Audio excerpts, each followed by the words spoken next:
임신과 출산. 많은 사람들은 임신 과정에서 겪는 고통을 잘 알고 있습니다.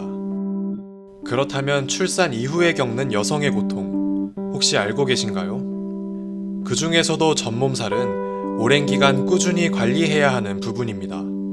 젖을 자주 비워야 하는 만큼 출산한 여성들에게 유축은 선택이 아닌 필수입니다. 곳곳에 이들을 위한 수유실이 많이 설치됐지만 아직도 대학은 수유실의 사각지대입니다.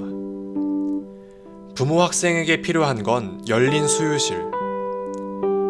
이번 중대신문 다큐멘터리 소담소담에서는 부모 학생을 위한 대학 내 수유실을 다루고자 합니다.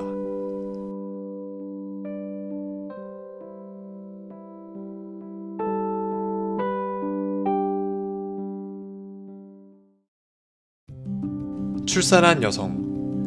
건강과 아이를 위해서라도 수유와 유축은 중요합니다.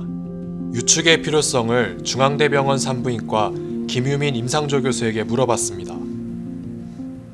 네, 우선 분만을 하고 나면은 분만 후 1, 2일경부터 엄마의 양측 유방에서 초유를 생산하기 시작하고요. 이 초유에는 면역 성분, 미네랄, 아미노산, 단백질이 풍부하고 당분과 지방질은 적게 함유되어 있기 때문에 신생아에게 매우 유익하다고 보시면 됩니다. 지속적인 모유는 아이의 면역력, 소화기능, 엄마와의 유대관계 증진과 같은 장점을 갖게 되고, 이와 같은 이유로 WHO에서는 모유 금기 대상이 아닌 모든 산모에게 지속적인 모유 수유를 권장하고 있습니다. 첫 달에는 평균 2시간에서 4시간 간격으로 진행이 되고, 밤수유는 4시간에서 5시간 간격으로 이루어집니다.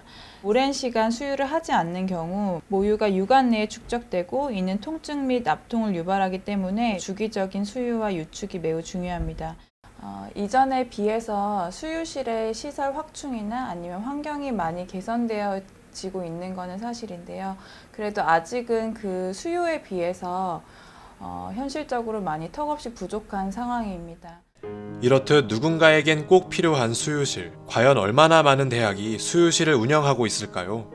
보건복지부 산하 인구보건복지협회에 등록된 수유실을 보유한 대학은 서울시 내에서 단 6개 대학뿐입니다. 수많은 대학 수에 비하면 수유실을 보유한 대학은 극소수에 불과합니다. 다행히 모범 사례는 존재합니다. 교내 19개의 수유실을 가진 서울대. 서울대 수유실 설치의 1등 공신 마민순우 이진화 대표를 만나 이야기를 들어봤습니다. 네, 안녕하세요. 저는 서울대학교 부모학생조합 마민순우의 2번째 대표를 맡고 있는 이진화라고 합니다. 저희는 부모학생을 주축으로 해서 이제 만들어진 모임이고요. 저희의 목표는 여러 가지가 있지만 부모학생들에게 더 나은 이제 환경을 물려주는 것도 있겠고, 서로 간에 이제 좀 독려해 가면서 졸업도 하고 연구도 더 이제 생산성 있게 할 수 있도록 노하우도 공유하고, 네, 여러 가지를 공유하고 있습니다. 사실은 교수님들은 다 유학 생활 많이 하셨고 거기서 미국이나 이런 데 잘 돼 있잖아요. 유럽이나. 우리 학교 그렇지 않은 거에 대해서 별 생각이 없으시다가 본인의 학생, 본인의 딸, 본인의 며느리가 겪는 걸 보고서 이렇게 해서는 안 되겠다라는 문제의식을 가진 교수님들이 꽤 많이 계셨어요. 이거는 좀 구조적인 문제구나 이런 생각하시던 찰나에 예산이 남았고, 그런 것들을 이제 교수님들이 뒤에서 많이 도와주셔가지고 이쪽으로 쓰일 수 있게끔 되었던 것으로 제가 알고 있습니다. 제가 이제 치간 강사를 하고 있는데 지금 쉬는 시간에 빨리 유축을 해야 되거든요. 공간이 아예 없기 때문에 제가 그때 화장실에서, 넓은 화장실에서 유축기 소리가 나는데 복도 전체에 울리는 거죠. 제가 유축을 하고 있다는 것이. 소리가 굉장히 좀 크고 일반적인 기계음이 아니어가지고 화장실에서 유축을 했기 때문에 이거를 아이 먹이기가 그렇잖아요. 그래서 그냥 짜서 버렸지만 그거를 안 짜면 양이 줄어들기 때문에 아이를 먹일 수가 없거든요. 그렇게 유축을 하는데도 한 달 강의 딱 나가니까 젖이 끊기더라고요. 2015년 부모 학생을 위한 임신, 출산, 육아 휴학 제도가 생겼지만 부모 학생의 어려움을 해결하기엔 여전히 부족한 점이 많습니다. 수유실의 구조 역시 중요한 부분입니다. 원활한 수유실 이용을 위해서 유축실도 분리돼야 합니다. 2018년 보건복지부 실태조사에 따르면 1202개의 수유실은 남성의 출입이 금지돼 있습니다. 상대적으로 덜 위생적인 공간에서 아이에게 수유할 수밖에 없는 실정입니다. 그 백화점이나 이런 데 가도 그 수유실에는 아빠를 금지를 하거든요. 분유를 먹여야 되는데 수유실에 아빠 금지여서 아이들 막 기저귀 가는 곳에 그 조그만한 의자에서 먹이거나 아니면 엘리베이터 앞에 사람들 막 계속 왔다 갔다 하는데 먹이거나 하는데 그런 데에서 앉아서 먹은 애가 뭐 식사가 되겠어요? 낯가리니까 안 먹어요. 결과적으로는 아빠랑 외출을 하면 아이가 아프고 밥을 안 먹게 되고 원활한 수유실 이용을 위해서 유축실도 분리돼야 합니다.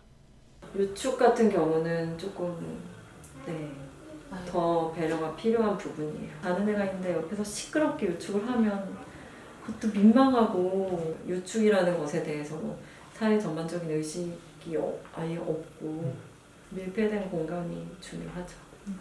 밀폐가 돼야 안에서 유축을 하는 사람도 안정감을 느끼고 이상적인 거는 유축실 따로 아이 동반 공간 따로예요. 하버드대 같은 경우는 3개 정도 방이 있었어요. 이런 한 이만한 방에 방 3개 그냥 의자에 앉고 유축기 올려놓을 공간만 있으면 되거든요. 유축실과 아이를 동반해서 수유하는 실과 이런 개념이 좀 구분이 되어 있다는 거를 느낌을 받았어요.